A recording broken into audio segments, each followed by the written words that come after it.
Michael Cardoza is a criminal defense attorney, former prosecutor who worked in 3 of California's district attorney's offices. He joins us now live with more. Thanks so much for being with us. This is a historic day. It is the first time that a U.S. president has sat in court for his own criminal trial. So your overall reaction? Well, my initial reaction is, how are they going to get fair jurors? This is so driven politically. When I was in district attorneys' offices, I was taught not only do you have to do justice, but you have to give the appearance of doing justice. This case doesn't smell right, and it doesn't give the appearance of justice, because what the district attorney in Manhattan is doing is taking misdemeanor cases, the forging of the documents, the fraud he's talking about, those are misdemeanors. But he's saying, yes, but it was used to cover up a federal crime. That makes it a felony. But what he hasn't said is that the federal government, different branches of it, looked at those alleged felonies, said, we're not going to prosecute it. So what does the DA here do? He's trying to bootstrap it. And that's why I say it doesn't give the appearance of doing justice. It gives the appearance of politics. And that's why I say getting this jury is going to be very, very difficult. And even from a political perspective, some of the other crimes that he's charged with in some of these other cases are far more serious and frankly could do more political damage to him if they were heard first. But you have the issue now of people saying it's all bad, it's all trumped up, and not listening to anything else. So, okay, that being said, we're here, right? And this case is going forward for now. So how do you find a juror who doesn't have a strong opinion about Donald Trump, the most polarizing person on the planet?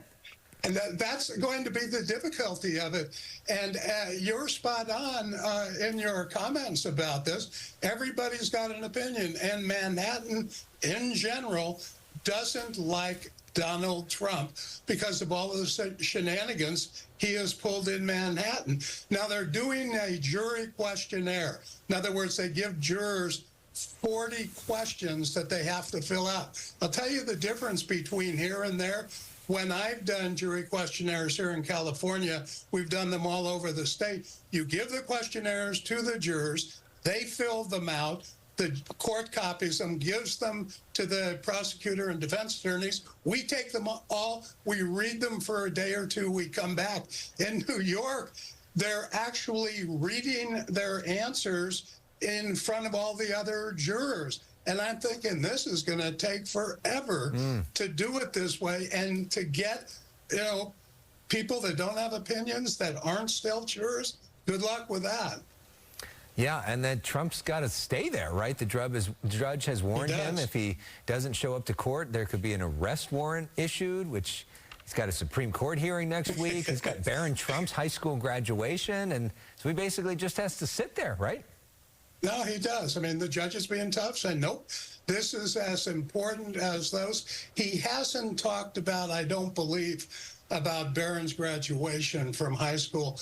Most judges are kind enough, if you have something that important having in a family, they'll go what we call dark for the day and give who's ever requesting that time to go do that and get back. I've never understood why judges, push to get a trial through. You almost think they're getting paid by the trial, when in fact they don't. I like jurors or judges that have actually tried cases before. I think this judge has, but the push, it's difficult to try a case. They're arguing about getting defense exhibits in.